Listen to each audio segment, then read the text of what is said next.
5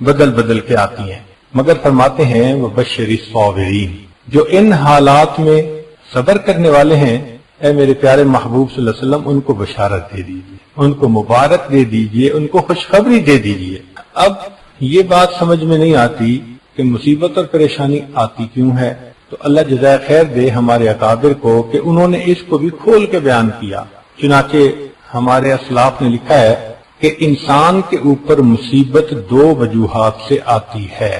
پہلی وجہ انسان کی کوتاہیاں، اس کے گناہ، اس کے کرتوت، ما اصابکم من مصیبت فبما کسبت ایدیکم، اللہ فرماتے ہیں تمہیں جو مصیبت آتی ہے تمہارے ہاتھوں کی کمائی ہوتی ہے۔ اس کی مثال یوں سمجھ لیجئے کہ غلطی ہوئی تو تھپڑ پڑ گیا، کہ بندہ بھی گناہ کرتا ہے تو اللہ تعالیٰ اس کو سمجھانے کے لیے کوئی مصیبت بھیج دیتے ہیں۔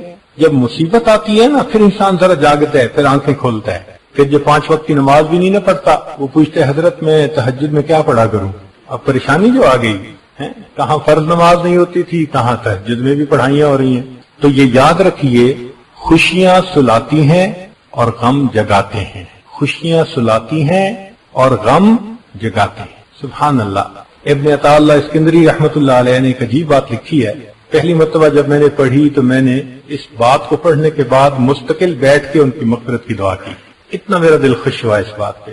تو وہ کہنے لگے کہ مقصود پیچھے یہ تھا کہ جب بندہ غافل ہو جاتا ہے تو اللہ مصیبت، بیماری، پریشانی بھیجتے ہیں تاکہ یہ بندہ حقیقت کو پہچان لے، اللہ کے در کی طرف آ جائے۔ تو فقرہ عجیب لکھتے ہیں، وہ فرماتے ہیں، اس کا ترجمہ سنیے کہ پاک ہے وہ پروردگار، پاک ہے وہ پروردگار جو غفلت میں پڑے ہوئے بندوں کو، پاک جو غفلت میں پڑے ہوئے بندوں کو پریشانیوں اور مصیبتوں کی زنجیروں میں جکڑ جکڑ کر اپنے در کی طرف واپس کھینچ رہا ہوتا ہے۔ پاک ہے وہ پروردگار جو غفلت میں پڑے ہوئے بندوں کو پریشانیوں اور مصیبتوں کی زنجیروں میں جکڑ جکڑ کر اپنے در کی طرف واپس کھینچ رہا ہوتا ہے۔ اللہ اکبر۔ واقعی یہ غم نہ ہوتے تو انسان تو پھر جنت کی کوشش ہی نہ کرتے، وہ تو پکا اپنے لیے جہنم کو خرید لیتے۔ یہ تو شکر ہے کہ اللہ تعالیٰ کی طرف سے حالات ایسے آ جاتے ہیں کہ انسان کی آنکھ کھل جاتی ہے کہ میں کر کے آ رہا ہوں، اسے اپنی اوقات یاد آ جاتی ہے، اس کے لیے واپسی کا راستہ اللہ نے کھول دیا۔ تو واقعی یہ اللہ رب العزت کا بڑا فضل اور کرم ہے کہ اللہ تعالیٰ بندے کے گناہوں پر اس کو دنیا ہی میں سزا دے دیتے ہیں اور اس کو اپنی طرف متوجہ کر لیتے ہیں۔ کئی مرتبہ یہ سزا، یہ مصیبت، یہ گناہوں کی وجہ سے نہیں آتی، درجات بڑھانے کے لیے آتی ہے۔ مثال کے طور پہ بندے نے دعا مانگی، اللہ مجھے قیامت کے دن اپنے محبوب کے قدموں میں جگہ عطا فرما دے، دعا قبول ہو گئی۔ اب عمل تو ہے نہیں کہ قدموں میں جگہ ملے، تو کیسے ملے گی؟ تو اللہ رب العزت اس کے لیے بہانہ بناتے ہیں، کوئی بیماری بھیج دی، کوئی مصیبت بھیج دی، کوئی پریشانی بھیج دی، اور ان معمولی باتوں پہ جب وہ بندہ صبر کر لیتا ہے، اس صبر کو بہانہ بنا کر اللہ اس کی اس تمنا کو پورا فرما دیتے ہیں۔ تو آنے والی مصیبت ہمیشہ بری تو نہیں ہوتی، کئی مرتبہ اس میں فائدے بھی ہوتے ہیں۔ بھئی دیکھیں، ہر تکلیف بری نہیں ہوتی، کئی تکلیف تو ایسی ہوتی ہے کہ بندہ اس تکلیف کو برداشت بھی کرتا ہے اور تکلیف دینے والے کو پیسے بھی دیتا ہے۔ آپ بتائیں کہ اگر آپ کے جسم سے کوئی بڑا پھوڑا ہو اور ڈاکٹر کے جناب اس کا آپریشن کرنا ہے، فیس ادا کریں گے، ہاسپٹل کی فیس بھی دیں گے، سرجن کی بھی فیس دیں گے، وہ کرے گا کیا؟ وہ چیرے گا۔ سبحان اللہ، چیر پھاڑ کے پیسے دے رہے ہیں اور بعد میں شفا ہوتی ہے تو اس کو دعائیں بھی دے رہے ہوتے ہیں۔ تو تکلیف پہنچانے والے کو پیسے بھی دیتے ہیں، دعائیں بھی دیتے ہیں، اس لیے تکلیف ہمیشہ بری نہیں ہوتی۔ اس لیے دعائیں دیتے ہیں، پیسہ دیتے ہیں کہ یہ چھوٹی تکلیف ختم ہو جاتی ہے، بڑی تکلیف سے بندے کو بچا لیتی ہے۔ اسی طرح اللہ تعالیٰ بھی کئی مرتبہ بڑے عذاب سے بچانے کے لیے اپنے بندوں پہ چھوٹی تکلیف بھیج دیتے ہیں۔ ہم چونکہ کوتاہ نظر ہیں، ہم اس کو محسوس نہیں کر پاتے کہ بھئی اس میں ہمارے لیے فائدہ کیا تھا، اس میں ہمارے لیے حکمت کیا تھی۔ ہم بس ذرا سی پریشانی مصیبت آئی تو واویلا مچانا شروع کر دیتے ہیں۔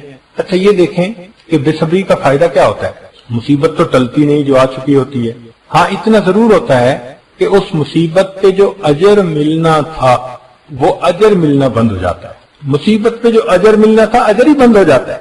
تو پھر بے صبری کا فائدہ کیا ہوا؟ اس سے تو بہتر تھا انسان صبر کرتا، تو اس کی وجہ سے اجر کا تو امیدوار ہوتا نا۔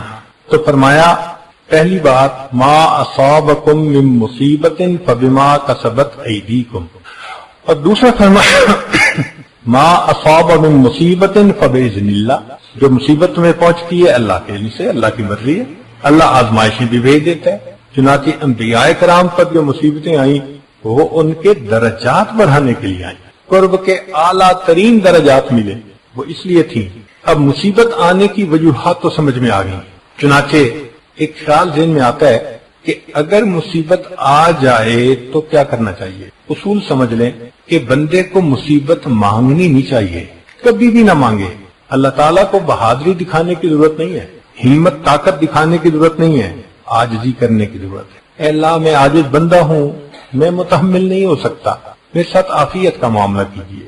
تو مصیبت مانگے نہیں، اور اگر آ جائے تو واویلا نہ مچائیں، اب اس کے اوپر صبر کر لیں۔ مگر قرآن مجید نے کہ کوئی جوانی میں موت آ گئی، لڑکپن میں موت آ گئی، بھائی مالک کی مرضی ہے، تو انا للہ، ان دو لفظوں نے یہ میسج دے دیا کہ تم اتنے بے صبر کیوں ہو رہے ہو؟ جس کی ملک تھی اس کا اختیار تھا، اس نے جب تک دنیا میں رکھا اور جب چاہا دنیا سے اگلے جہان میں پہنچا دیا۔ تو انا للہ کے الفاظ پڑھ کر وہ جو غم ہوتا ہے وہ تھوڑا کم ہو جاتا ہے۔ اب اگلی بات کہ دل کہتا ہے کہ اللہ ملک آپ کی تھی، ملکیت تھی، آپ نے بیٹا ماں سے تو لے لیا، مگر ماں کا تو دل دکھتا ہے نا، اور ملاقات کا دل چاہتا ہے، تو ماں کیا کرے؟ تو اللہ نے بتلا دیا کہ دیکھو ملاقات کی دو صورتیں ہیں، ایک تو یہ کہ وہ واپس آ جائے تمہارا بیٹا، یہ پاسبل نہیں کہ مرنے کے بعد کوئی واپس آئے۔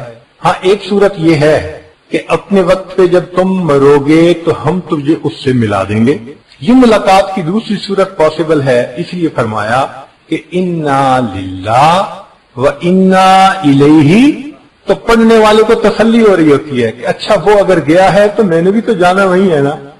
اچھا عجیب بات ہے کہ جب سفر دونوں کا ہونا پھر کوئی پریشانی نہیں ہوتی۔ مثال کے طور پہ چھوٹی بچی ہے حنانا، وہ روتی ہے، وہ چاہتی ہے کہ بس میں اپنے بڑوں کے ساتھ رہوں۔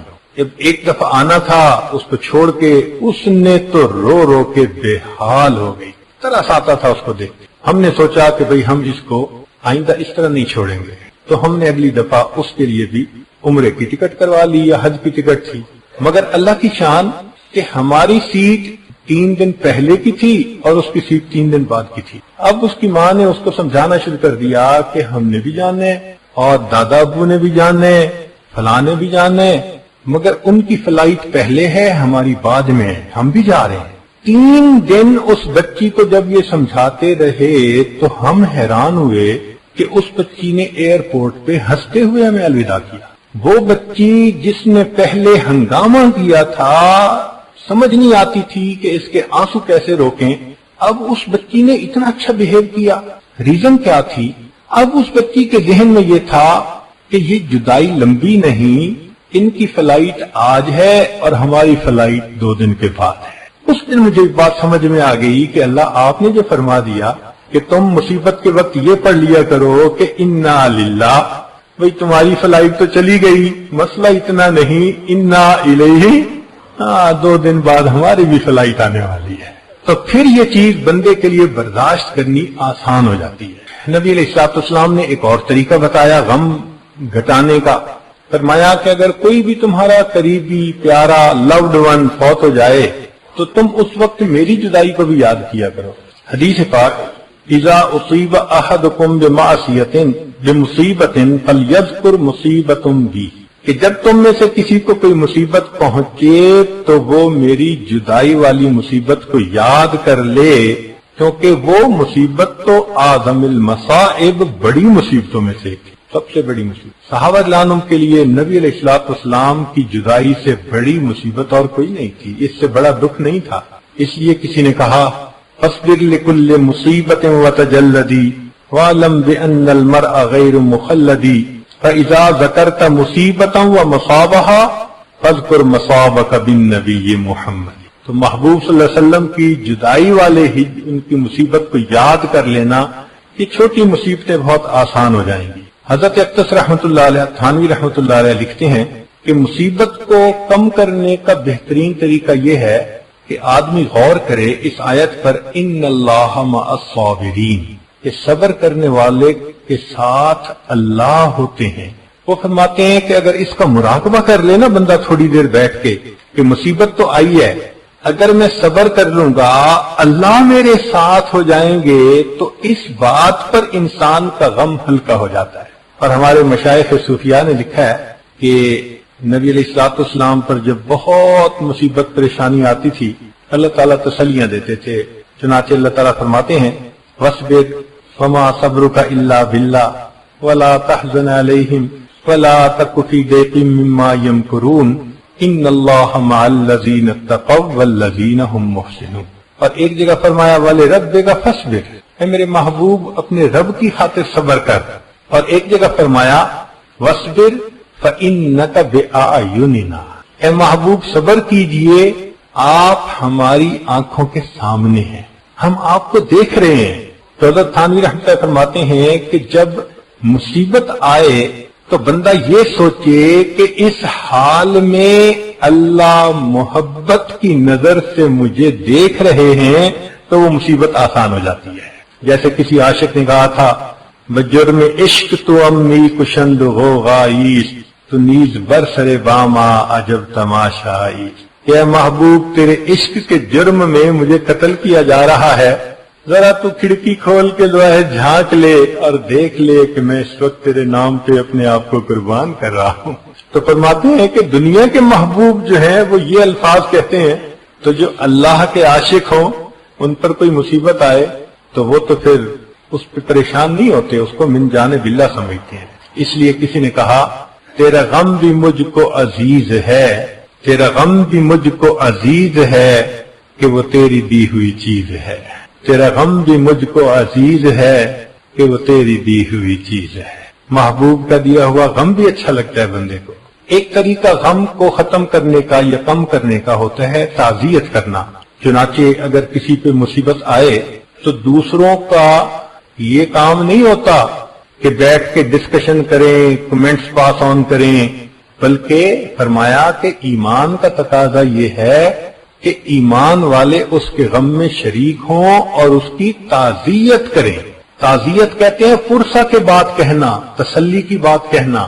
چنانچہ جس مسلمان پہ بھی کوئی غم مصیبت آئے، رشتہ دار، پڑوسی، قریب کے، کمیونٹی کے لوگ، ان کے اوپر لازم ہوتا ہے کہ وہ جائیں اور اس کو تسلی دلائیں۔ اس تسلی کے بول بولنے سے اس کا غم ہلکا ہو جاتا ہے۔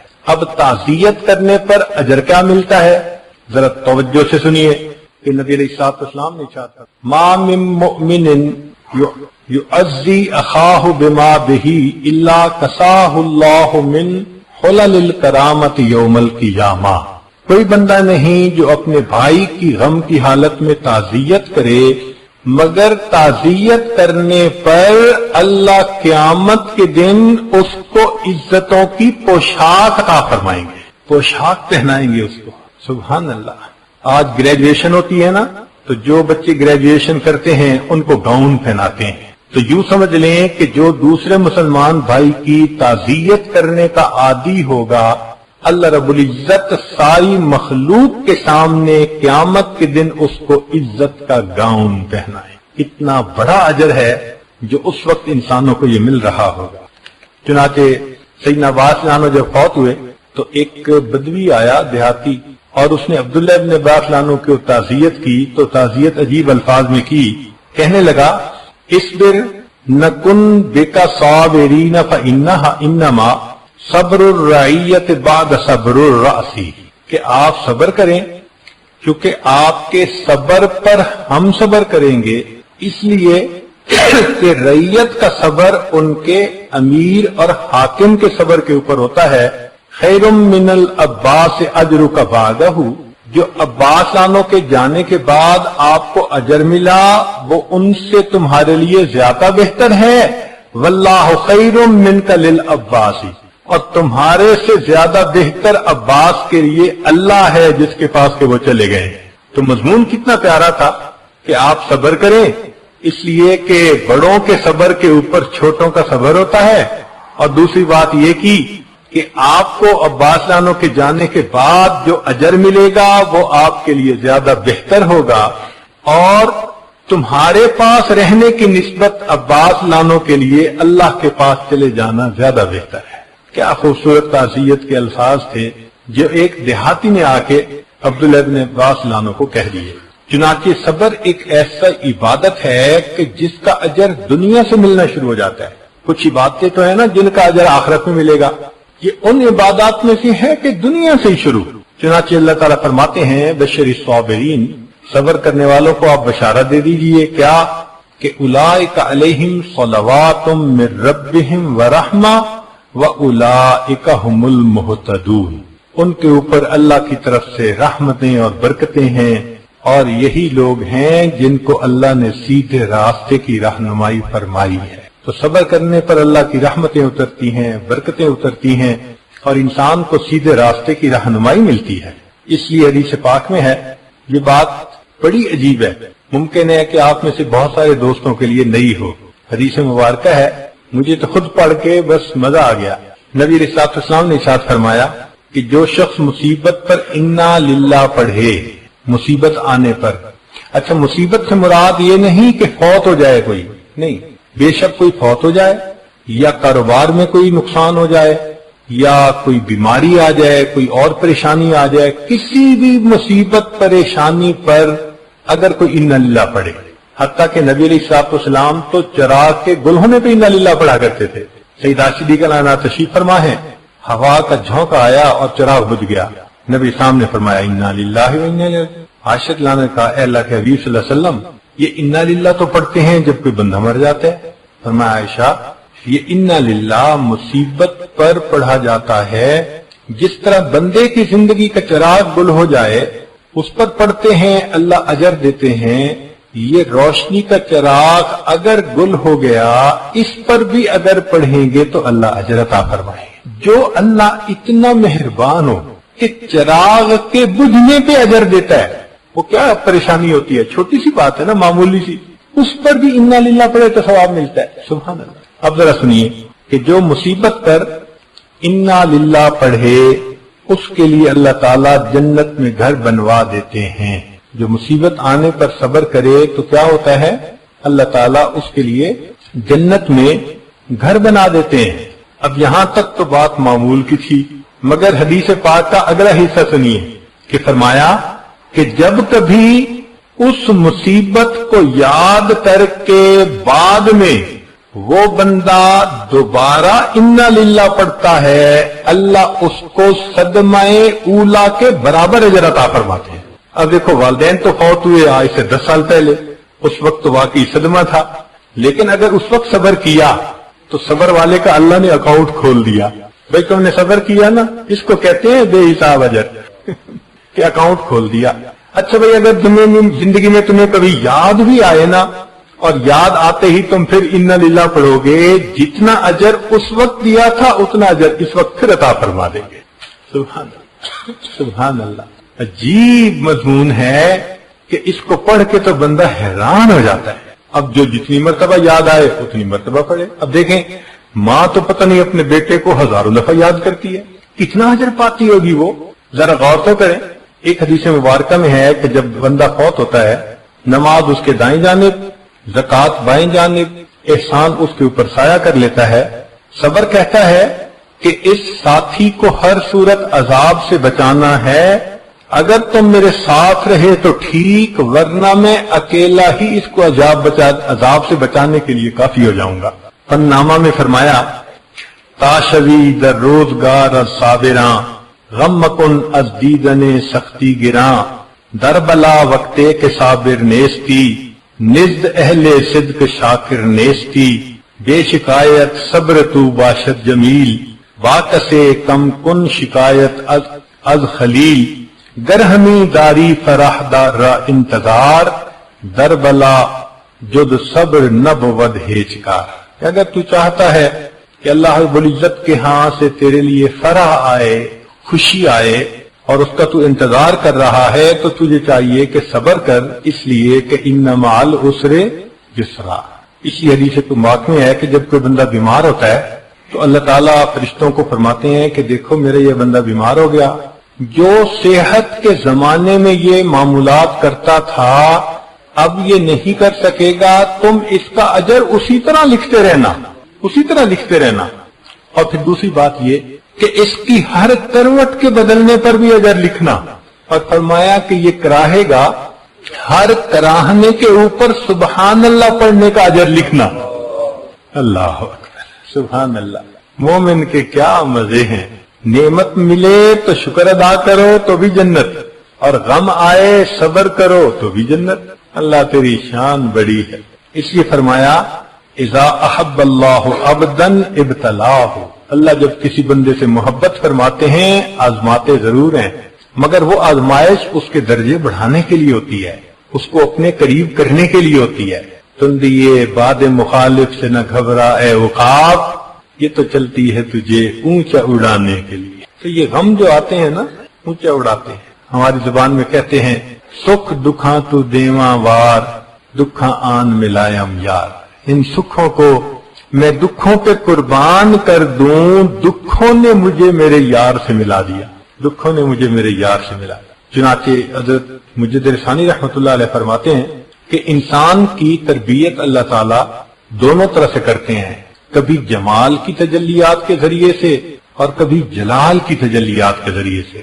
جب جمال کی تجلیات ہوتی ہیں تو بہاریں ہوتی ہیں، رزق کی فراوانی، عزت کی فراوانی، لوگوں کی زبان پہ تعریفیں، گھروں میں محبتیں، پیار، آسانیاں، یہ اللہ تعالیٰ کی جمال کی نظر ہونے کی دلیل ہوتی ہے.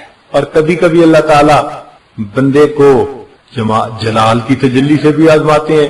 تو جب جلال کی تجلی ہوتی ہے، کوئی فوت ہو جاتا ہے، کوئی بیمار ہو جاتا ہے، کاروبار میں لاس ہو جاتا ہے، کوئی اور ایسا کام ہو جاتا ہے کہ جس سے ذلت ہوتی ہے، خواہ کا کوئی مسئلہ بن جاتا ہے، کوئی نہ کوئی ایسی دکھ پریشانی کی بات بن جاتی ہے، تو بندہ سمجھ لے کہ اب میری جلال کی تجلیات سے تربیت ہو رہی ہے.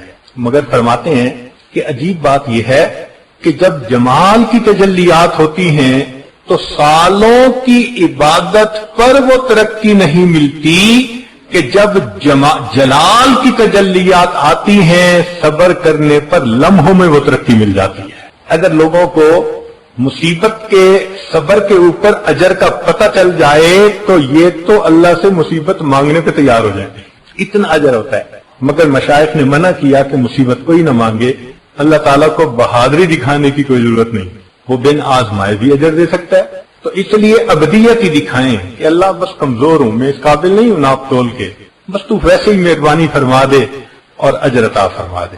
چنانچہ غم کم کرنے کا ایک طریقہ کہ بندہ یہ سوچے کہ میرے گناہوں کی میل دھوئی جا رہی ہے. جیسے ماں بچے کو دیکھتی ہے کہ اس کے جسم پہ نجاست لگ گئی، بدبو آ رہی ہے، تو ماں سے برداشت نہیں ہوتا، بچے کو اٹھا کے لے جاتی ہے. اب بچہ رو رہا ہوتا ہے مگر وہ اس کا رونا برداشت کرتی ہے، پانی ڈال کے دھوتی ہے، چاہے سردی کا موسم ہو چاہے کچھ ہو. اور جب بچہ دھل جاتا ہے پھر اس کو پاؤڈر خوشبو لگا کے اچھے کپڑے پہنا کے لاتی ہے تو دیکھنے والے اس کو گود میں لے لیتے ہیں. یہی معاملہ اللہ رب العزت کی بندے کو دیکھتے ہیں کہ میرے بندے نے یہ خطا کی، یہ گناہ کیا، اب میل زیادہ ہو چکی، اب اس کو صابن لگانے کی ضرورت پیش آ گئی، تو پھر اللہ تعالیٰ غم کا صابن بھیج دیتے ہیں. تو اس وقت بے صبری کا مظاہرہ نہیں کرنا چاہیے، ورنہ جو بے صبری کا مظاہرہ کرتا ہے اللہ پہلے سے بڑی مصیبت بھیجتے ہیں، اور بے صبری کرتا ہے اس سے بھی بڑی مصیبت آتی ہے. اس کی مثال ایسے سمجھیں کہ جیسے باپ بچے کو سمجھانا چاہتا ہے کہ یہ سوری کر لے، تو پہلے تو اس کو بلا کے کہتا ہے کہ تم نے غلطی کیوں کی، نیت ہوتی ہے کہ میرے کہنے پر ہی سوری کر لے تو معاف کر دوں گا. اب اگر وہ بچہ نہیں سمجھتا تو ذرا ترش نظروں سے دیکھتا ہے، تمہیں کہا نہیں تھا. مقصد کیا ہوتا ہے کہ اب مان جا. اب اگر پھر بھی وہ نہیں یہ بات کہتا تو پھر اس کو پکڑ کے دھمکاتا ہے، 2 لگاؤں گا، اور پھر بھی نہیں سمجھتا تو پھر 1 لگا بھی دیتا ہے. اور جب دیکھتا ہے کہ تھپڑ لگانے سے بھی نہیں سمجھا پھر جوتا اتارتا ہے. تو دیکھیں جو سزا کا لیول تھا نا وہ بڑھتا گیا. یہی بندے کے ساتھ معاملہ. تو بہتر نہیں کہ جوتا اترنے سے پہلے ہم جب وہ بلائیں، اور ہم نے واقعی کچھ بچوں کو دیکھا اتنے سمجھدار ہوتے ہیں، باپ ذرا بلائے نا، پتا ان کو کہ ہونا کیا ہے تو پہلے ہی رونا شروع کر دیتے ہیں. ہم نے ایک جگہ دیکھا